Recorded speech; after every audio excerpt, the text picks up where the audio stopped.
Alors ce super casque, je l'appelle super casque parce que c'est chez Apple et Apple ils sont très bons en marketing et là ils ont fait une version pour Elite, une version à 3 500 euros. En somme je crois que c'est 3 500 jusqu'à 4 000 euros, donc faut les mettre les sous quand même là-dessus.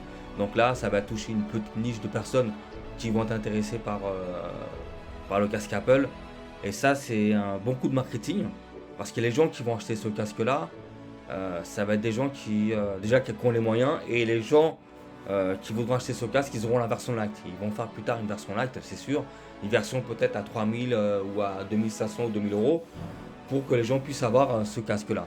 Donc ce casque-là sera comme un casque de démonstration pour le grand public. Les gens vont pouvoir voir comment ce casque évolue, comment il fonctionne, et après au fur et à mesure des versions, ils vont faire un casque plus accessible au grand public. Et ça, je trouve que c'est un coup marketing qui est quand même très réfléchi et très bien pensé.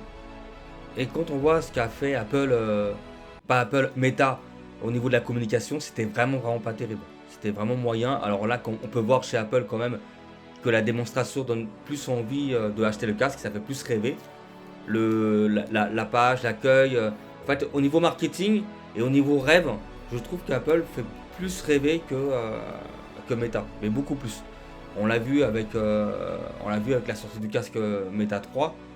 Et là, on peut voir par exemple chez Apple qu'on a des trucs bien faits. Ça fait vraiment rêver. On a envie d'acheter le casque quand on voit ça. Là, la décoration, vu comment c'est filmé, le montage. Apple savent faire les choses, ils savent bien faire les choses. Et c'est très bien pensé.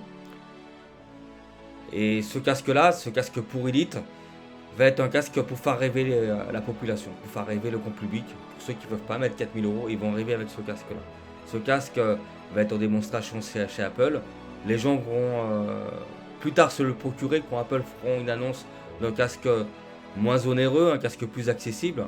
Et là, je pense que ça va cartonner comme les premiers iPhones. D'ailleurs, iPhone, malgré qu'on trouve ça cher, malgré que les gens trouvent ça cher, bah, les gens achètent quand même le téléphone Apple. Le téléphone Apple, ça cartonne. iPhone 15, ça cartonne. iPhone 14, tous les iPhones ont cartonné. Et là, ça va être pareil avec ce casque-là, ça va être un gros coup marketing où on voit les gens à l'intérieur avec les messages. On voit que c'est beau, on voit que c'est fait chez Apple. Toutes les applications chez Apple sont accessibles sur ce casque-là et ce casque va bien sûr communiquer avec tous les autres accessoires Apple, comme le téléphone, comme l'ordinateur.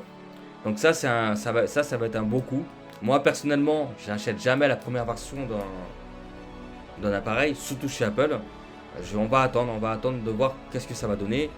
Pour le moment, je suis chez Meta 3 et j'en suis très satisfait.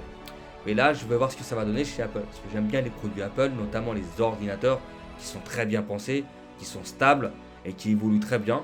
Là, on va voir ce que ça va donner. Bon, on voit que, en fait, Apple, ça va être un casque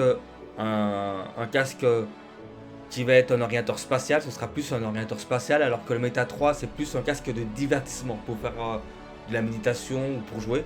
Alors que là, ça va être vraiment un casque ciblé pour le travail. Ça va vraiment être un ordinateur de travail. C'est pour ça qu'ils ont mis un bon processeur dessus. Enfin, un processeur beaucoup plus puissant. Et c'est là où on va voir ce que ça va donner dans l'avenir. Mais je pense qu'il faudra attendre encore 5 ans et des nouvelles versions de ce casque pour vraiment voir l'aboutissement de ce casque. Alors là, je dirais qu'il faut être hyper patient. Moi personnellement, ce casque à 4000 euros, je pourrais me l'acheter, mais je ne le ferai pas. Là, j'attends les nouvelles versions qui vont sortir et comment ce casque va évoluer et comment les gens vont percevoir ce casque. A très bientôt pour une nouvelle analyse sur un autre produit.